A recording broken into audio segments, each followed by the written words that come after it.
important que ces jardins d'enfants survivent par différents points. Il y a d'abord une histoire des jardins d'enfants qui existe depuis 100 ans, qui offre une alternative éducative aux parents, une liberté d'instruction différente, c'est-à-dire qu'on n'est pas dans un moule formaté par l'éducation nationale.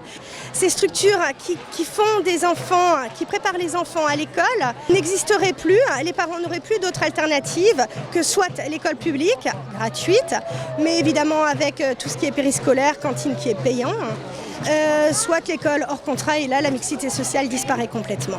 Ils vont à leur rythme et ils ont vraiment pour tout ce qui est le langage, ils sont vraiment en collectivité, c'est très important du coup. Donc non par rapport à l'école parce que du coup c'est plus strict, et alors que là ils sont plus souples et ils apprennent vraiment mieux dans le temps. Ça n'a pas d'intérêt en fait cette loi, enfin je veux dire c'est le choix du parent, enfin des parents en tout cas, de faire ce qu'ils veulent de leur enfant. Le jardin d'enfants c'est jusque 6 ans, hein, donc on n'est pas du tout sur quelque chose qui n'est pas du tout contrôlé. On voit l'évolution de notre enfant. Moi je vois que mon fils il est bien dans ce jardin d'enfants, il est heureux d'y aller tous les jours. Quand on parle avec des instits ou des parents qui ont leurs enfants en petite classe, moi je suis très contente que mon fils soit dans une classe de 17 enfants et pas de 30 tout simplement. Et si demain ces 17 enfants doivent aller dans les écoles adjacentes au jardin d'enfants, je ne sais pas du tout comment ils vont faire.